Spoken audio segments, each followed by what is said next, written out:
It would help if I do that first. I'm gonna let Ash start with the discussion, and I know they have some slides to go over real quick. Yeah, and we can make this as visual or not visual as folks want. But yeah, apologies that we couldn't bring on the state rep after all. He's helping out a family member who's had a fall. So yeah, we're keeping him and his family in our thoughts right now. I figured in the meantime, what I would do is go ahead and kind of let people know kind of how the regular session went. I just give like a brief overview of that, especially the context that went into it, since the context that we have for the special is pretty different. Go ahead and just make sure people know how the two different sessions work, because a regular session and a special session are pretty different. And then outline what we know about the special and like ways to get involved and take action. So at any point when I'm talking, feel free to ask questions in the chat, or you can also like go off mute if you want. I'm happy to make it as discussion based as possible. But I figured that's what we would do, absent the state rep. And yeah, I guess, yeah, without further ado, for folks that don't know, my name is Ash Hall. My pronouns are they, them. I've been doing legislative advocacy in Texas for 10 years now for the LGBTQ community. I've killed a little more than 80 bills now that were designed to hurt us. Thank you. And yeah, I think one of the most important aspects of the role that I play in our community is trying to be a bridge between the legislature and our community. So that has looked like presentations like this, where great folks like Gordy will bring me on, and I'll make sure that I can answer questions and give people more of a feel for how this works and what we can expect and how we can take action. So let's go ahead and dive right in. First thing I wanted to go through with folks is the context that we had for the regular session. First of all, important thing to know is that the Republican Party was in a really happy place moving into this. The previous election cycle, Democrats had talked about flipping the House, and Republicans were actually really nervous about that. So when the dust cleared on election day and there had really been like a net gain of 0 for either party, Republicans felt pretty emboldened and relieved. And the result was that they felt really comfortable pushing a highly conservative agenda where we saw harmful bills hitting both the House and in particular the House floor a lot sooner than we normally would. The example that comes to mind really is the permitless carry bill. That was traditionally the kind of bill that we would see towards the end of session, where they saved a lot of the most contentious measures and they were more likely to die. Instead, we saw that bill come up mid-session, and that was sort of a signal to all of the rest of us that we were in for a hell of a ride. So that was part of the context that we were facing. That being said, like the fact that they were in a good mood meant that, yeah, they were gonna bully a lot of people like us, but they were also a bit more likely to work across the aisle on the House side. And that worked out in our favor for the most part, especially around our bills, because as folks probably know, we did kill all of the anti-LGBTQ bills this session. So that was part of how we did it, was the Republicans already felt like they had enough going for them that didn't feel as necessary for them to pass those. So there was that piece. Obviously, part of the context we had was we were having to organize in a pandemic. And so we didn't have as many people coming to the Capitol as usual, which in a lot of ways made our work harder, because really the most powerful connections that we make with people are when we meet them face to face. And office meetings were pretty much out of the question for the first couple of months. So that made it really tricky, and it forced a lot of us to turn to digital means of organizing and figuring out what the best ways were to contact our legislators. And then if that wasn't enough, we had the grid blackout. So we lost about a month of legislative time to that. And against our expectations, I think a lot of us thought we would actually focus on that this session, and instead, nothing happened, which was kind of startling. Uh, and instead, the result of that kind of ended up being that Abbott actually lost a lot of his popularity, and that actually plays a role in where we're headed in the special session. So, yeah, basically, we spent this entire regular session working on fighting back against measures that we shouldn't have even been focusing on in the first place, including those 33 anti-LGBTQ bills.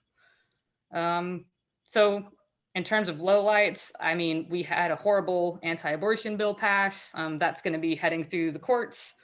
Uh, we had no progress on the electrical grid. We had no progress on expanding healthcare access, even though we were in a pandemic and lost thousands and thousands of people to it. And we saw a deluge of voter suppression bills, most of which were defeated, but some which did pass. And yeah, of course, we saw permitless carry pass. And in addition to that, we also saw a record number of hearings on both pro and anti-LGBTQ bills, which was a pretty curious place for us to be. I don't think I've ever been to so many like happy hearings as I was this year, but at the same time, then we had a record number of anti-LGBTQ bills to fight. So it was a very busy session for those of us who were able to go to the Capitol. But those are some of the low lights. Yes. Did we win? Did we win anything? Did we win anything as in at the community? Did we win anything? Was there anything that was passed that was? Oh, pro bills? No. We got a record number of hearings, and we actually got some good votes. Like there were a few bills that moved further than they ever have. So there was housing non-discrimination. There was a study that would have looked at elderly LGBTQ folks and housing. And there was banning the gay and trans panic defense. The housing ones made it out of committee and then just sort of died because they couldn't hit the floor.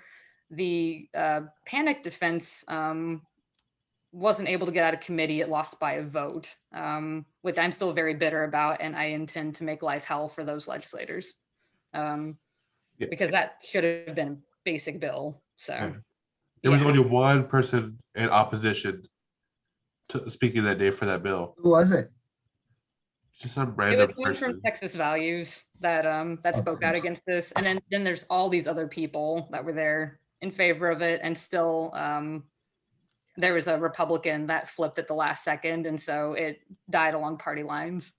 So we have work to do there, and it's very interesting to me that some of the people on this committee that voted no are in swing districts, but we'll get to that later. So those were like some of the lowlights. That said, there were definitely some highlights. So as I said, we beat all of the anti-LGBTQ bills, which given how many of them there were, that was not a guarantee. And we have not always pulled that off in past sessions. Even last session, which was relatively calmer for us, they still were able to pass this sort of symbolic anti-LGBTQ bill.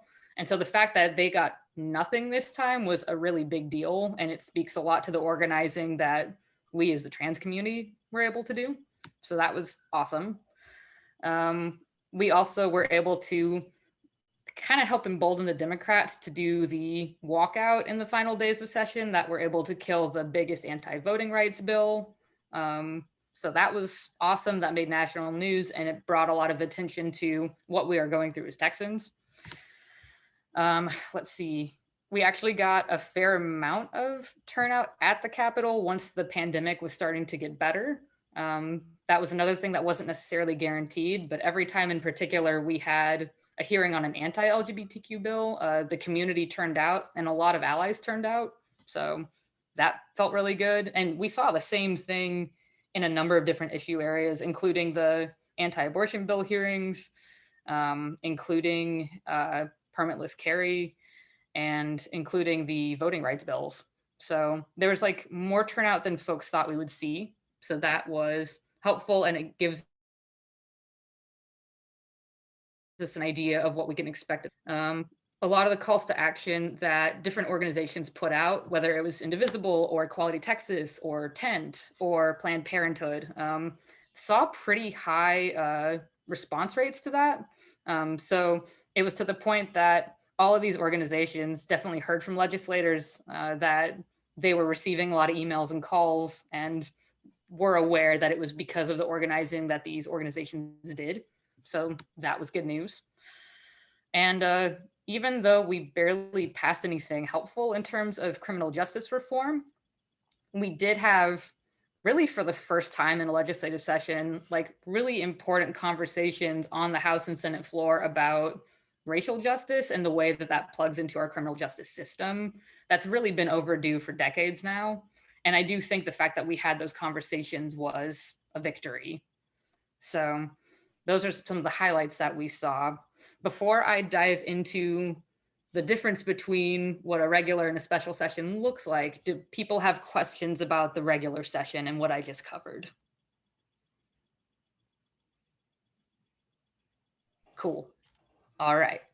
So let's see if I can share my screen, because I found a pretty cool graphic that I used to help explain what this looks like for folks.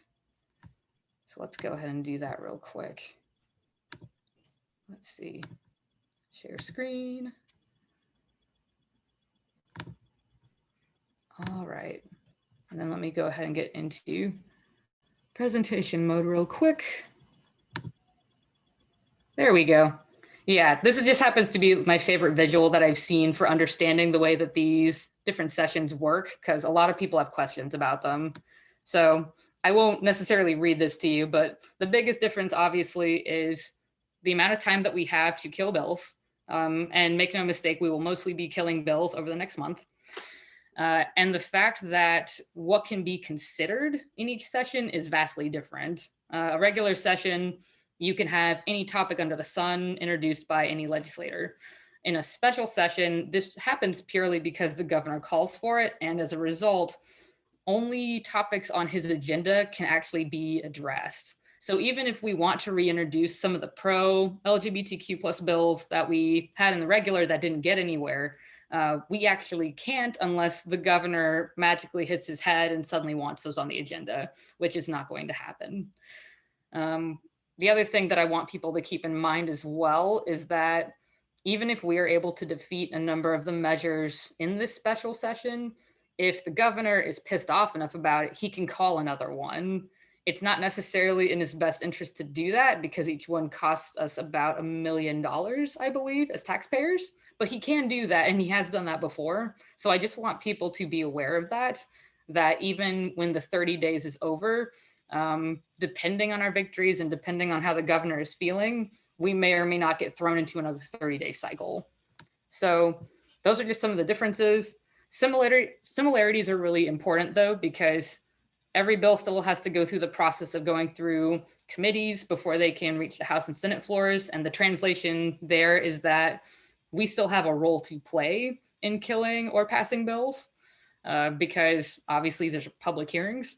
So it's in our best interest to try and show up and try to keep making calls and sending emails and doing everything that we can, especially given that a lot of us are vaccinated now. There is more room for us to participate, I think. Still probably need to be careful now that there's a new strain, but that is something that we can do. And of course, just like a regular session, each bill can pass, they have to pass through both chambers before they go to the governor's desk. So that part of the process doesn't change. And as a result, we're going to be able to follow the process just the way that we would in a normal session and try to slow everything down, muck it up in the process, and hopefully kill a whole bunch of bad bills in 30 days time. Of course, the thing to keep in mind here that gets interesting is we do have 30 days to kill a bill, which in some ways is fantastic because usually we are stuck for 6 months trying to kill them, and it's a longer time for them to come back. On the other hand, part of the reason that we are able to defeat so many bills in a regular session is because there are thousands of them that exist that can distract from the ones that we are trying to kill. That is obviously not going to be the case in a special. I would be actually kind of surprised if we had more than 100 bills filed. And usually we have like at least 4,000 total. So it's going to be one of those things where less amount of time, which is helpful, but at the same time, if they want to focus on something that is hurtful to us, they absolutely can and they will. And so it's a little bit harder to do the math strategically on what it's going to take to kill some of the bills that are coming up. So any questions before I move on? Cool. And here, I'll just go ahead and keep sharing. This is a presentation I gave to Indivisible, so you have that context. But yeah, as you'll see for the special, the context is really different than what we had for the regular, mostly in the sense that it's going to be really, really hostile. So as I mentioned, we were able to encourage Democrats to go ahead and walk out on that big anti-voter bill that would have screwed a lot of us over. So now we have this special session because the governor is extremely, extremely angry about that, as are many members of his party. And so if we thought that this past session was hostile, I don't think we've seen anything yet. I don't think we're going to see a lot of bipartisanship on the House side, which is usually where we can count on there being a little bit more moderation. And as a result, I am not even sure how we are going to be treated as a community when we go to the Capitol. I would not be surprised if it was kind of a no holds barred situation where a lot of legislators felt empowered to be even ruder to us than they already are. So that is a heads up I want people to have going in. As you know, also as a result of the walkout, almost everything we see on the agenda is going to be red meat stuff for conservatives. I wouldn't count on seeing anything about the pandemic. I wouldn't count on seeing anything about ERCOT. Anything that could really be helpful to all Texans, wouldn't count on seeing it. Oh, and yes, to answer your questions, I will absolutely send you copies of the slides. Yeah, I am all about sharing resources, so we will absolutely do that. So yeah, a lot of what we're seeing is both a response to what the Democrats did and then also thinking about 2022 primaries. And there's also now a rumor that Abbott is thinking about running for president. And so he wants to do whatever it takes to either beat off a primary opponent for governor or to become the next president of the United States. Either way, it sounds hellish and we're in for a ride, y'all. I'm sorry in advance, but hopefully we can pick up some House seats for folks who actually support our community and maybe earn ourselves a block at least against whoever the next governor is going to be. So anyway, that's the context that we have. It's a lot more hostile than what we had over the past 6 months. So as a result, I suspect all we're going to do is play defense. It's going to be a hostile environment, like I said. No one's going to actually pay attention to the stuff that would help all of us, because imagine our state actually being helpful for once. Not me. In terms of what we know is going to be on the agenda, obviously the voter suppression bill that got destroyed by the Democrats walking out in the first place, that's going to be there. They want to backtrack on bail reform. And that's the context for that is mostly just that places like Houston have been trying to make it to where bail does not so much count on whether or not you have enough money. So that way we're not inadvertently keeping lower income people in jail and allowing richer people to walk out after they've been arrested. And apparently the governor hates that. And so that's going to be on the agenda as well. We also know that banning critical race theory is going to be on the agenda, which promises to be fascinating because I don't actually think Republicans can tell us what that is when you ask them, but that's going to be there. And it is actually in our best interest to go ahead and fight pretty hard on that, because it is going to affect a lot of the history that our youth get to learn about, and the conversations that our teachers can have about current events. And the last thing that we need are, number one, teachers getting disciplined for teaching the truth, especially in a state where we don't even teach, we don't treat teachers that well. And also, you know, we're forwarding white supremacy every time we neglect to teach people the truth about our country. So yeah, all three of these we know for sure will be on the agenda. I think they're all LGBTQ plus issues. And so whether or not we end up with more anti-trans bills in the agenda, I would strongly recommend that our community come out against these and band with other organizations and communities in trying to take these down. So that's why no matter what's on the agenda, like I wanted to go ahead and make sure you all knew how this process works and give this resource to you all. Because I think we're in for a fight no matter what. Gordy, were you about to say something? No. Okay. Before I move Allergies. on, any questions or comments or concerns? I have some questions, Ash. Go ahead. I have a couple of questions. Okay, so how soon will we know and have the information that we can pass on to our communities Great question. to get them So- involved? How quickly can we get that information? So the special session starts on July 8th. The only promise that we've had from the governor is that we will have the agenda before then. So that could mean like 11:59 p.m. on the 7th. We have no idea when we're going to get it. I've been monitoring Twitter and chatting with my contacts, trying to look for rumors of when we might get it, but there's been nothing so far. So all I can tell you is at the very least, we're down to a week. And once we get that, then I'm sure we will all mobilize. We will let people know what's going on. We'll start forming a pretty solid plan. But yeah, sometime in the next 7 days, that's what I have for you. Is there does Equality Texas or Tent or either or both have a like save the date thing that we can pop out there to get folks aware of what's happening? I think each of them, I know Equality Texas has already been hosting some trainings on like how this process works and what to expect. I'm sure that Tent is going to do something similar. Okay. I just want to make sure that we're getting folks aware now, especially if you want folks there. I mean, they're going to have to look for hotel rooms now or Airbnbs or whatever and start planning and taking off work and, stuff like that. So, Yeah, no, it's tricky because it's going to be a really fast turnaround time. So what I expect will happen is we'll get the agenda. We'll know then whether or not there's going to be anti-trans bills or not.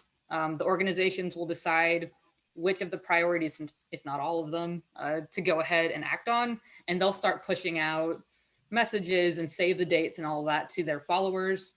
Obviously, I will be doing a similar thing in my own like strange little place that I occupy in the community where I'm not really with an org, but I just do this. So you can count on that for me as well. But yeah, I would count on that. Like a number of us have been kind of meeting and checking in since the regular with ideas about how we're gonna move on this. And so it's gonna be, I mean, you will get the information that I can promise.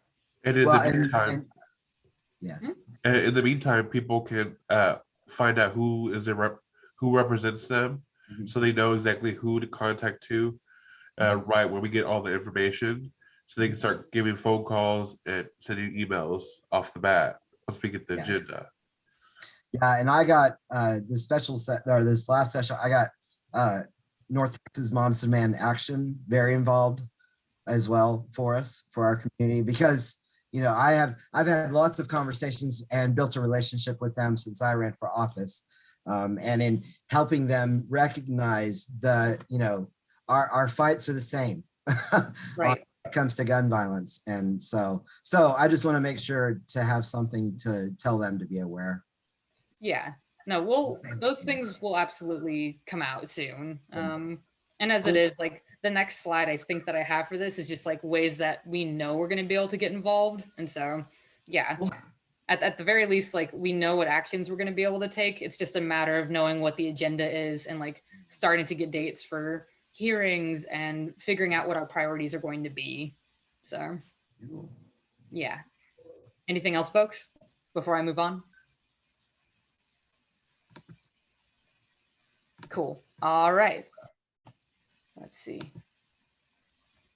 Yeah, so these are like the main strategies that I know for a fact we'll be able to employ no matter what's on the agenda and no matter what kind of housekeeping rules they might change on day one. which the main things that I would count on changing in either of the chambers would be something around whether or not people have to wear masks, or have vaccine cards or whatever. And then the other thing is, I know that the lieutenant governor is gonna switch up a couple of the committee chairs, I guess based on who he's angry at this time. So those are like the main things that will change, but no matter what happens there, these are things that we can absolutely do. So obviously, the number one way to make the clock run out in a session like this, where you have less bills, but also less time, it's going to be showing up to hearings and just getting as many people there as possible and making these hearings last like 12, 13 hours. This was particularly effective back in 2013, actually, when we had that anti-abortion bill that Wendy Davis ended up filibustering. Part of the way that we got to that point was all of the hearings on those bills lasted like almost like 24 hours. And so the result then is more time before they can vote on it, more time before they can file the committee report and move it on to the next committee in the House and get it to the floor and so on and so forth. And so it's a curious situation where being in person is going to be more important this time around than it even was in the regular session, which we're going to have to figure out some of our own safety protocols, because I would not expect the Capitol to protect us particularly well. And given that there's that Delta variant of the virus, that is something that we're going to have to figure out as a community and make sure that we're keeping each other safe. So yeah, attend in person if you can. They're still going to be required to post notice before public hearings. And so hopefully 5 days time or so is enough time for folks to figure out where to stay. I am also constantly trying to figure out who in Austin has space in their homes to be able to host people for the day or the night as needed. And so, yeah, if you aren't in Austin but need to come to the Capitol, feel free to reach out and I will find you somewhere. Gordy, for example, has stayed on my couch many a time in the regular session when we've had hearings. So yeah, that's the number one way to run out the clock. Obviously, we're going to have to keep the pressure up.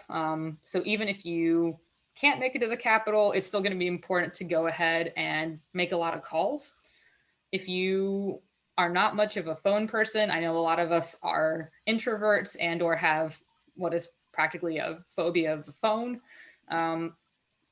Something that I was asked to relay by legislators is that they're a little bit tired of form emails. And what I mean by that is nonprofits will usually have a script that you can send out to them based on the issue. And that's great. And it's very fast and you can send it with like 2 button clicks and it goes to your legislator, right?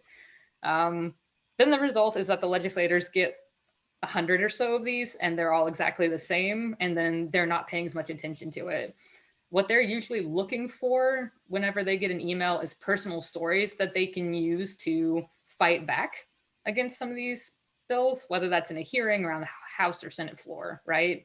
And so I've been asked to relay to folks that form emails are okay, but if you have the option to edit it and add in your own personal story, you are strongly, strongly encouraged to do that. And even better, if you can avoid using a form email, if there's an issue that is particularly important to you, they would recommend like writing one from scratch and or sending both. So I wanted to make sure that that was something that we knew about, because a lot of us, myself included, have used those form emails because they're super convenient and the talking points are already there. But the most important thing that we bring to any session is our own personal stories. And so legislators are echoing that fact for us here. The other thing that we're going to need to do is take control of the public narrative. And that's going to be particularly important if our bills end up back on the agenda. And we already know that the Freedom Caucus is pushing pretty hard for border issues and anti-trans issues to be on that agenda. So I would go ahead and just gear up like that's happening. And so there's already things that we can do and start planning together if that is going to happen. That can look like rallies, that can look like staging up props outside of the Capitol to make a point. Like there's things I've seen where folks have done like kiss-ins or die-ins, for example.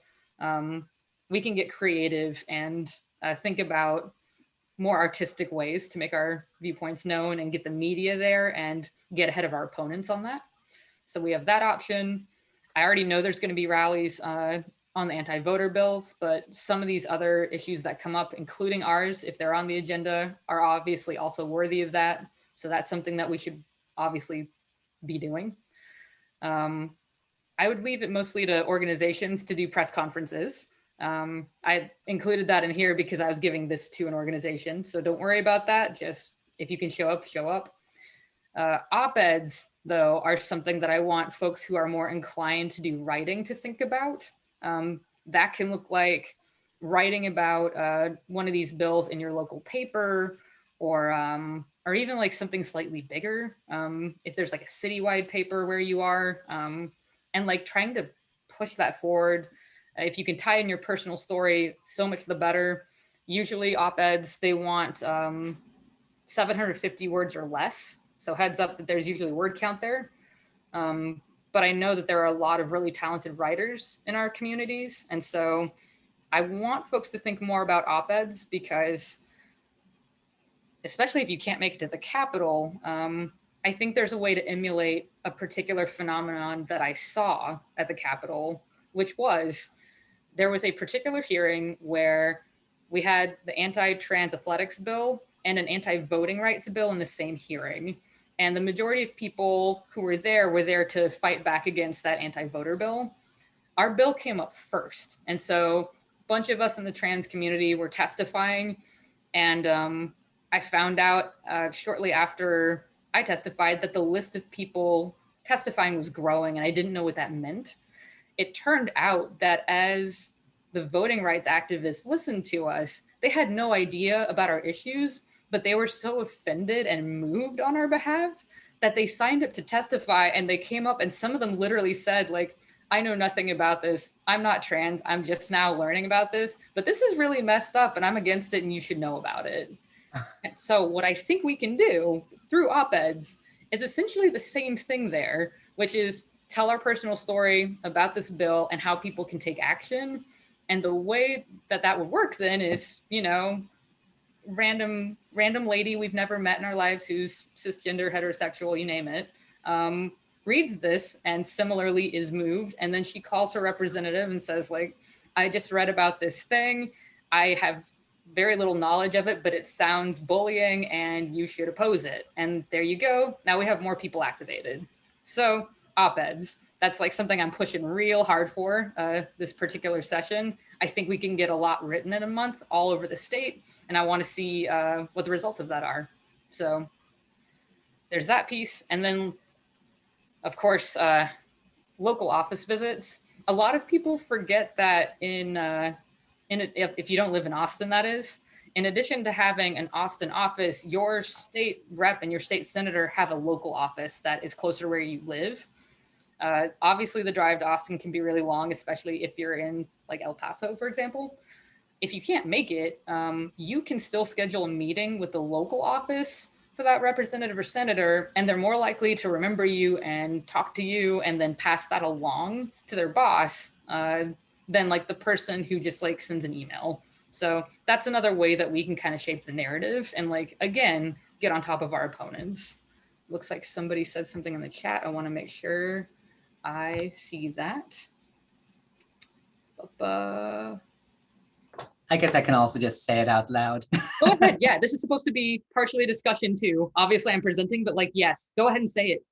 Yeah, so I remember this would be Utah, where I'm originally from. But yeah, I was hearing stories of people who worked in legislator offices as those interns or those aides. And they were given email filters. So when they would get those forms, it's like, oh, we recognize that, click a few buttons and just sweep all of them to the side. So they're not even spending a second on your email. Sometimes if you're using a form email, they might do a report of, we received this number of emails that say this, but then some legislators were even saying like, oh, you know, those are just robo-generated. I'm not even going to consider them as real people. but doing a phone call, doing all of these actions that require a human being to actually spend time with you can't be automatically filtered. That's why they're so much more effective and so much more meaningful as an action. That is exactly right, JD. Like, yeah, perfect. Yes, that is part of why I'm suggesting we move away, at least from the usual form email where we just don't edit it at all. I will say, I did find a fun way to work around that when I worked at Equality Texas. There are certain kinds of systems you can use to make these emails. Obviously, that's how we do this. But there's actually an option for some of the more advanced ones to make multiple versions of an email. And so what I learned a few sessions ago was that if I just kept taking the same email and like putting different ideas in different orders and stuff, and like just randomizing who got that one to send out. And I just did that like 5 or 6 times and then added other random kind of drafts that pushed on different points. It was really hard for them to keep up. And at one point, we actually crashed somebody's email system over it, and he deserved it. So it was really funny. That said, not everybody has the capacity, and I don't know that Equality Texas necessarily has the capacity that they used to with that. But yeah, all that is to say, if you edit a forum email, it's actually surprisingly powerful.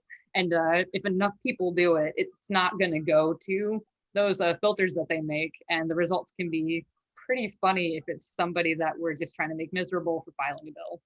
So yeah, that's good to know because I edit mine. So yes, yeah, that's super important. Yeah, editing is excellent. I like the fact that it's all right there. It's going to go to all of my representatives. I don't have to do all the work to do that, you know. Right. And I'm sure we get way more people filling them out now because of that.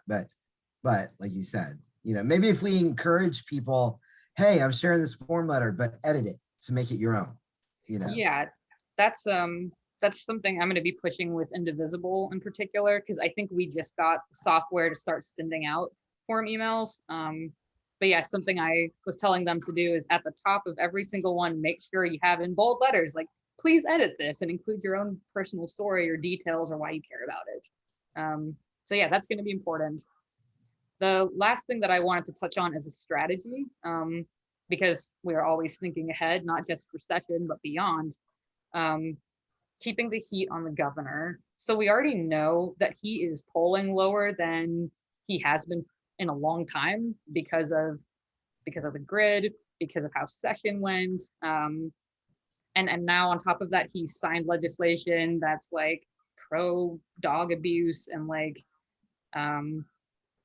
he's just horrible. He's just a horrible person. Yeah, we had bills that would have like protected dogs. We had bills that would have helped students figuring out domestic violence situations, and he vetoed them. Is basically what happened. And so between him refusing to pay legislative staff, and between really the non-response on the grid and on the pandemic, he's not doing well. And we have an opportunity there to go ahead and take him down in the governor's race if he stays in that. And you know, if he doesn't, then we can still use it as an opportunity to take him down in the Republican presidential primary if we need to. But what I do know is that a lot of organizations are going to keep using a particular hashtag, Texas deserves better. And they're going to keep tying that back to how Texas deserves a better governor, like not just better bills or, you know, what have you. But we're going to keep the fire on him because we think we stand a decent shot at getting somebody new in that seat. You know, a better shot than we have in a while. So that's going to be a strategy that we see organizations use. And I would encourage using that strategy in your own personal capacity as well. And feel free to expand it beyond the governor. Obviously, he should remain a target, but as I'm happy to give out lists of people who I know voted against LGBTQ bills that we cared about, or people who authored anti ones. Feel free to add them to that hashtag. It's like really put the heat on the people who have hurt our communities, because we are now back in a spot where I think we can actually pick up seats for folks who actually agree with us on the issues. And we should be taking advantage of that throughout the special session as a means to, give ourselves a better future, but also as a way to put some pressure on these guys for the next 30 days to maybe let up a little bit. And I can't prove that it will work for everybody, but I think for some of these Republicans in swing districts, it could be effective. And hesitation is enough to slow down a bill. Yes. I have a question. So how powerful or relevant is Twitter in this?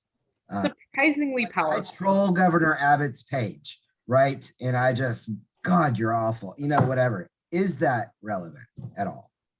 Good question. I don't usually troll him. I will every now and then send a response, but it's less about him seeing it and more about knowing that there are so many people that are trolling that I have an opportunity for my talking points to be seen by them and then retweeted. So if you're talking to him, that is the main reason you would do that. He's not going to respond to it. Unless you're like Beto O'Rourke, he's not going to listen, right? So the strategy there is having other people who don't know about our issues actually seeing them and then retweeting your points. That said, if you're responding to legislators, that's a really different story. They will often respond to people who tag them in things. They constantly look at the TX Ledge hashtag. So I'm constantly using that in my own work. Almost every single one is on Twitter. And I don't know why that was the one they decided on. I have lots of thoughts about that. But they all basically chose Twitter. And so there are lists that you can find and save where you'll be able to just see and access all of their handles. And yeah, if you're mad at them, you can say something. If you want them to act a certain way, you can let them know. You can retweet them. You have a lot of options there. And so I have been able to use Twitter a number of times to start conversations with legislators. That also allowed me to actually get into their offices later because they kind of knew who I was already. So that's helpful.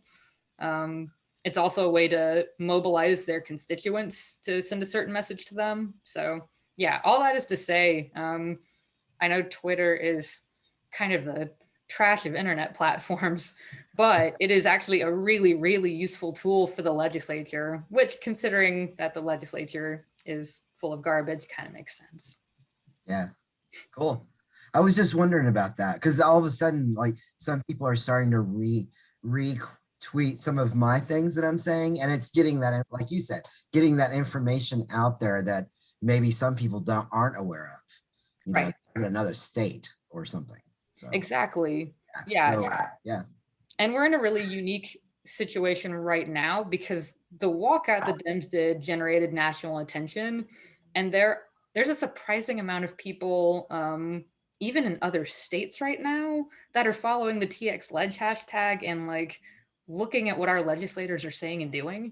And so we do have an opportunity to not even just mobilize on a state level, but actually nationally, which is actually like a really cool position for us to be in, because if these, if we have trans siblings in other states who are facing similar legislation, this is a chance for us to like have cis folks in those states see what we're going through and like how we're talking about it, and they'll be able to do similar things for our trans siblings in those states. It's not an exaggeration to say that like Texas is really one of the foremost states where people watch what we're doing policy wise and then decide what they're going to do with that in their state. It's like us and like maybe 6 or 7 other ones, but we are one of them. So what falls here falls in other places, and what passes here passes in other places. But I think a lot, we as a state, as a community, have been through so much in the last year. I think a lot of people across the country, especially with the February disaster, have just kind of taken us under their arms, their wings, and, just kind of watching what's going on. So, yeah. Good. So anyway, that's the main thing that I had presentation wise. I would love to hear other folks, what they're thinking, what questions they have. Like, let me know what's up. So my name is Amanda. I'm a licensed psychologist. I got involved this year when they tried to say that I wasn't allowed to see my clients anymore, which pissed me the F off, to be honest. So my question is I have, obviously I didn't do it myself, but I have a crap ton of research on mental health with trans kids with affirming versus non-affirming. So if anybody out there wants that or like needs that and like wants to use that, because I feel like if we come from a research point of view, we're going to get our voices across a heck of a lot better. You know, like I get personal stories are great, but I think if we have the research to back it up too, you know what I mean? Like, does that make sense? Yeah, no, and that's absolutely true. It is a balance. I know legislators always want more personal stories, but they also want to be able to back some of that up with data. And so, yeah, I know Tent would love that data. I'm sure Equality Texas would love that data. I'm always looking for more data and like saving it to different folders that I have. And so, yeah, 100% interested in that. And yeah, from there, usually what you'll see folks do then is distill down that research into talking points that are usually like kind of number heavy, and then try to like send those out to folks that are sort of in swing areas who may or may not be on our side in particular. And then of course to our allies who will be able to articulate those research points in hearings and on the floor. So well, and it's just very frustrating because like TPA, the Texas Psychological Association, they didn't do anything on any of those bills. And I was just like, y'all are more worried about whether or not our degrees of our integrity or whatever, because it's a bunch of elitists. But anyway, and I was just like, there's got to be more that we can do as mental health professionals in this state, because we are literally on the front lines with you guys. You know, and like we see the horror stories and we see the aftermath that not a lot of people see. Right. You know, so yeah. Okay, cool. Yeah. And I mean, props for pushing TPA on that, because it would have been really awesome to have their support. We were lucky in that a number of like national organizations pulled through. So like we had the APA, for example, put out a statement, and that was helpful. But, you know, legislators always love hearing from like Texas-based organizations and what have you. So the more of those we can get, the better. Okay. Yeah. Yeah, I've been arguing with them back and forth. So hopefully either they're going to kick me out or they're going to start listening, one of the two. So I am hoping for the latter. Right. Yeah. Sorry, I spoke over you. Zoom problems. But yeah, National Association of Social Workers, both like nationally, but then also the Texas version of that, definitely got involved. So glad to represent social workers here. Yes. Yeah, I have like a very soft place in my heart for NASW, and especially the Texas branch. They have been incredible allies and like show up to as much as they can, to the point that like I feel like I know at least like half the people working on it. So yeah, they're great. Having the support of social workers, it has been awesome, especially after that drama that happened where there was the big fight for the Texas branch about protections and non-discrimination around LGBTQ folks and religious freedom and all of that. So, which was, that was addressing our code of conduct. Yeah. And then there was that recent non-binding statement by the lieutenant governor saying that basically made the wrong choice and need to push that through.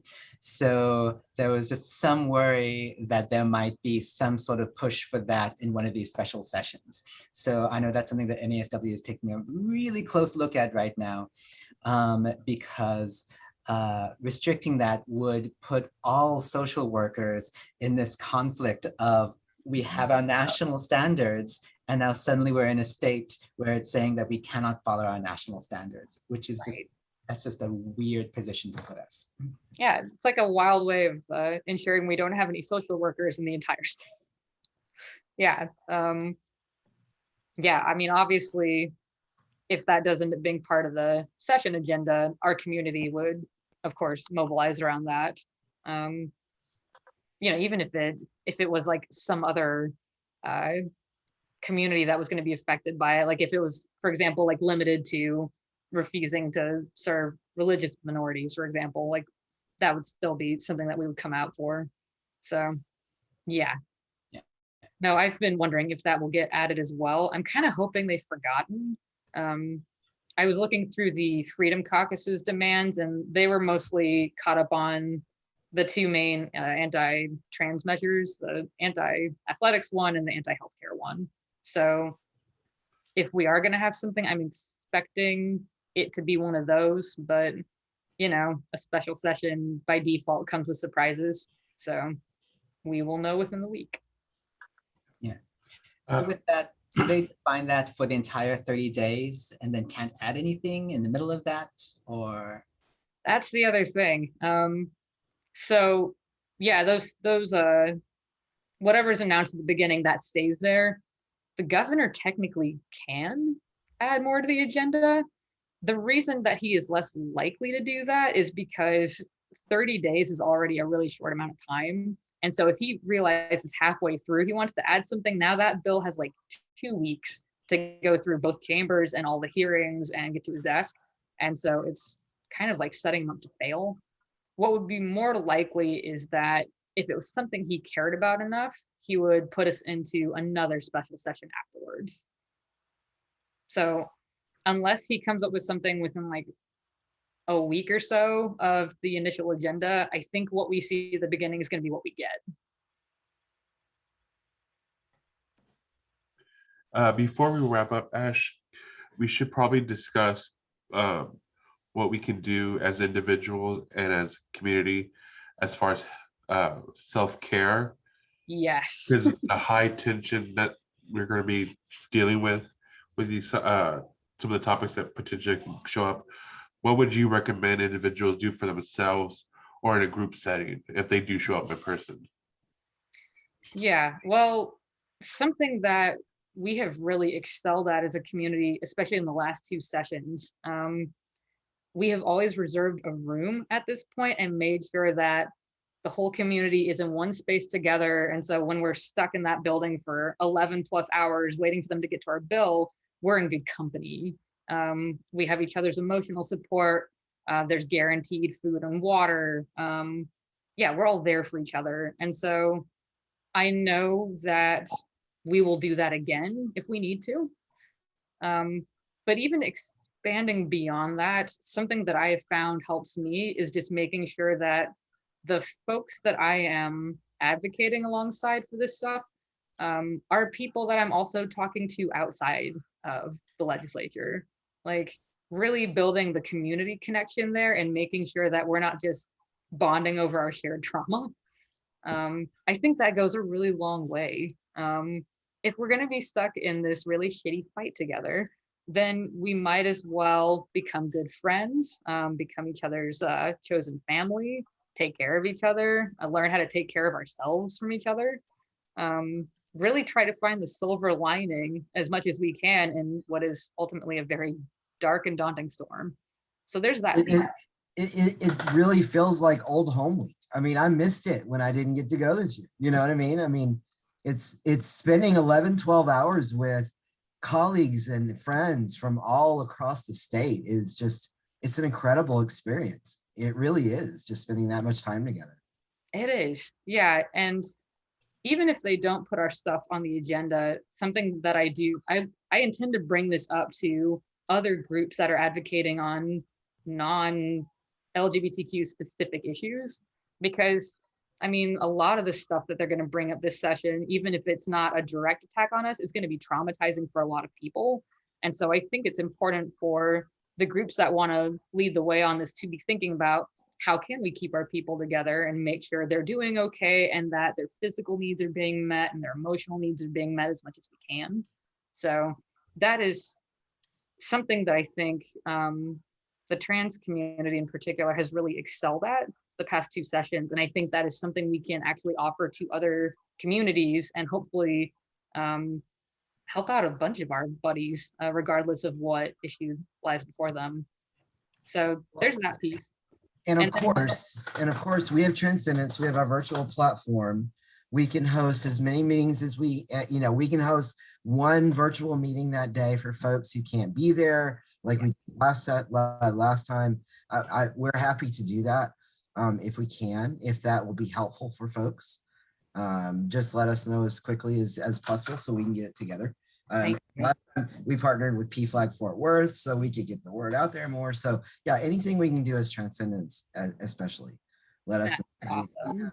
We have that platform that we're happy to use. Thank you. Seriously, yeah.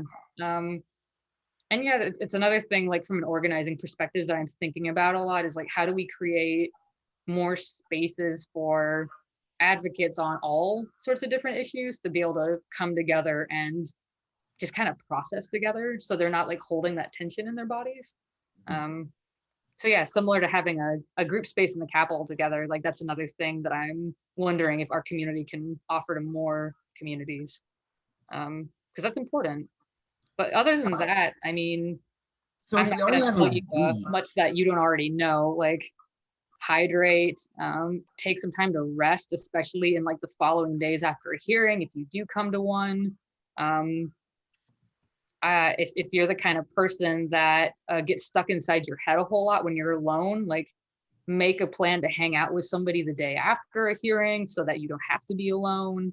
If it's not possible, feel free to reach out to, I mean, at the very least, I'm sure that like Gordy and Finn and I will be available for people to reach out to. I mean, lean on your community as much as you need to.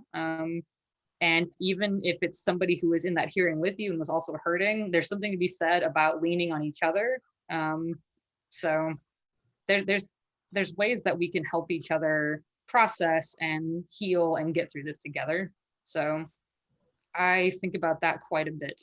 And then last but not least, like if you need to unplug and get away from the legislature after one hearing, even if you know there's going to be more stuff happening, like know that that is okay. My favorite metaphor that I've heard from this is that organizing and advocating is a lot like being in a choir. At some point, everyone needs to breathe. And if we all take a breath at the same time, the music stops, and you don't want that. But if we're all breathing at different times and resting at different times, that music keeps going and we're taking care of ourselves. And so the same thing applies here. If you need to take time to rest, that is okay. We will keep fighting no matter what. We always want you, with us, and we know that you're with us, whether you're there in person or not. But, we want you in this for the long haul. We want you to be healthy and as happy as you can be and as rested as you can be. And so, yeah, taking that time to rest and take care of yourself and do what you need to do to feel restored for the next fight that you feel ready to take on, that's more important to me than like seeing you at every single hearing. Yeah. Hey Ash, one more question. Can you send out, or maybe on your Facebook page, some talking points on those 3 items that you list that we know are going to be on special session to help folks know how to write a letter to their legislator and what to say in the points that we want to hit on? I can do that. Cool. You may have to give me a couple of days. I know a lot of the talking points for the voting rights piece in particular, and a fair amount for bail reform. The CRT one is relatively new to me. And so that would be the kind of thing where I would probably reach out to some of my friends who work in like the American like Teacher Federation and see what they're saying about it. But yeah, if you give me a couple of days to compile that together, I can put it into something that's easy to read, and then we can go forward on that. And absolutely awesome. Take care, JD. Thank you for coming. But yeah, I will make sure to hand out as many resources as I can, either on my own Facebook page or through email or however it is we would like to connect. So I threw my email address in there for you, Ash. Awesome. So do you think that it's plausible for either Gordy or Transcendence or both to host something like this, like as soon as we know what's going to be, if we need to rally the troops? I mean, We can host one through Transcendence, and then Gordy can host one through Stripes.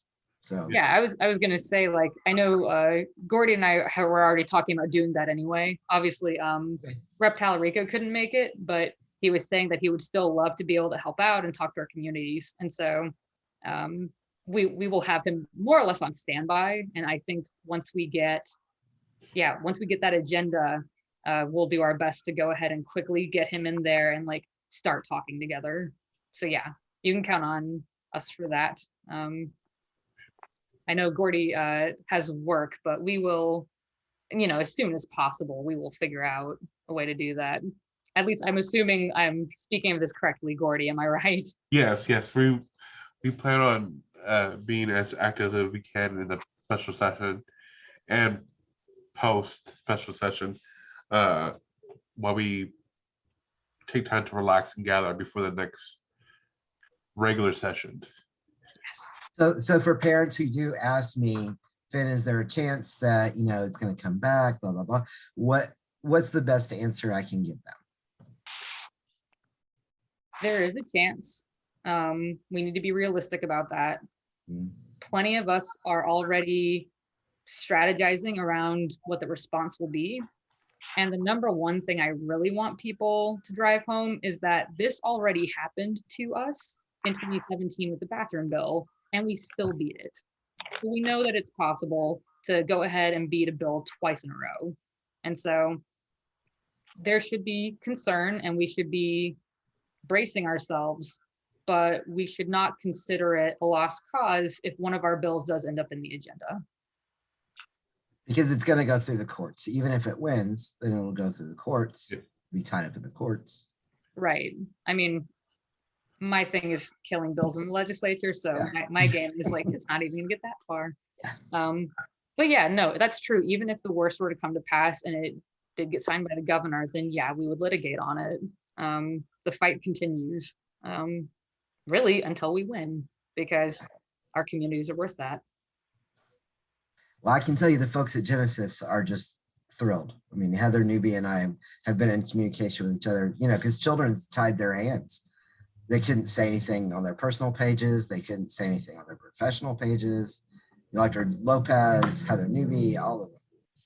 So Heather and I were just trying to communicate with parents because they couldn't even reach out to their parents that are their clients.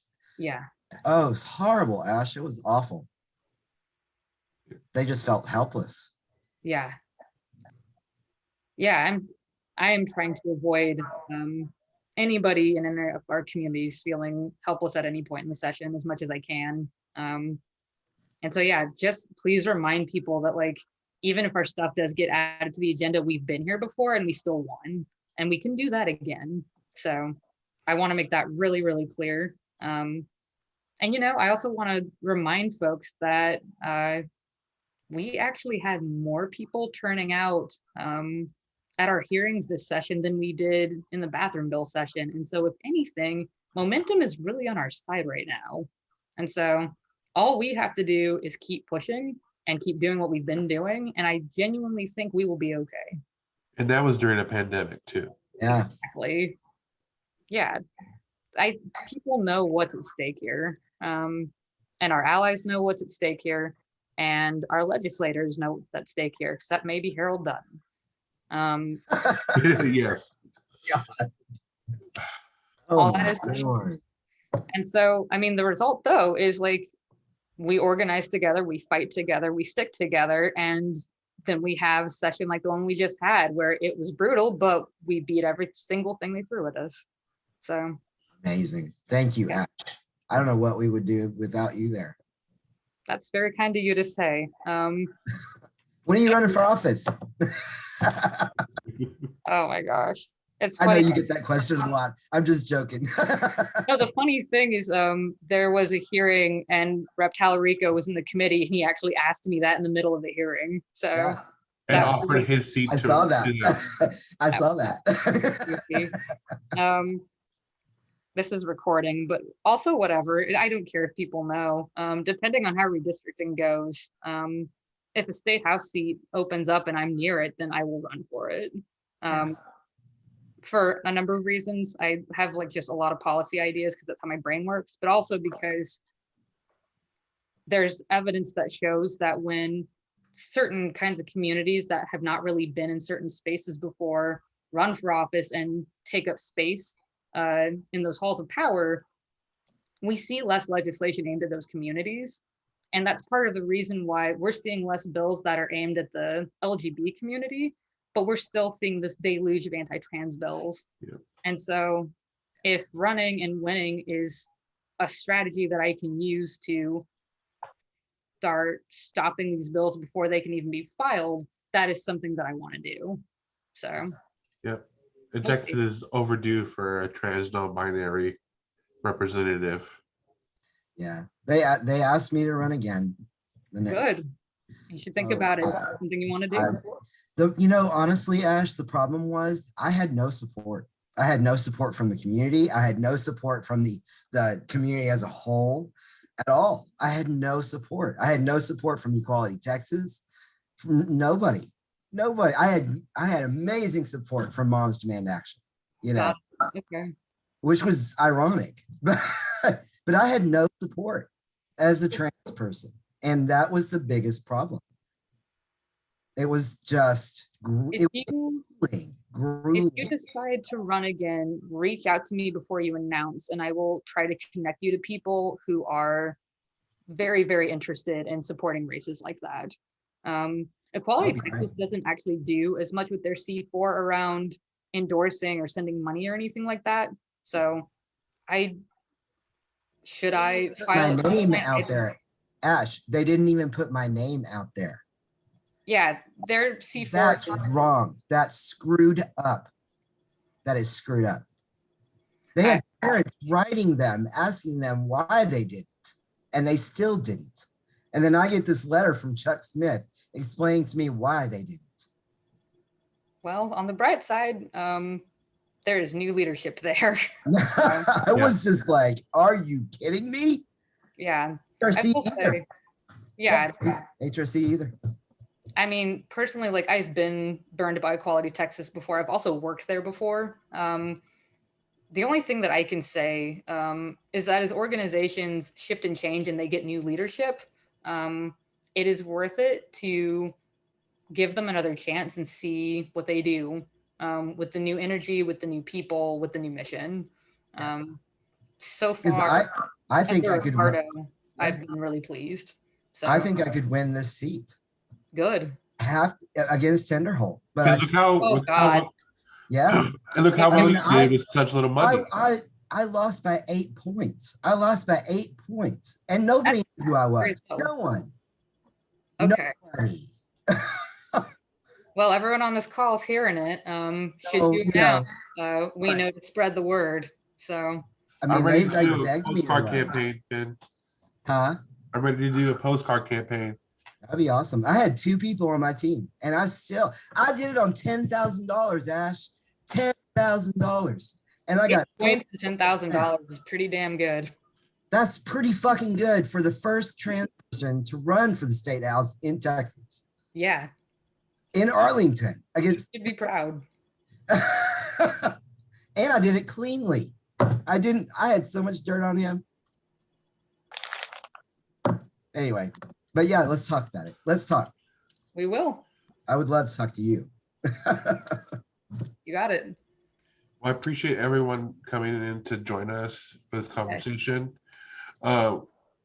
While the conversations will be over, we can still hang out and discuss other things if anybody would like to hang out for further conversation. Yeah, we can probably just like stop recording.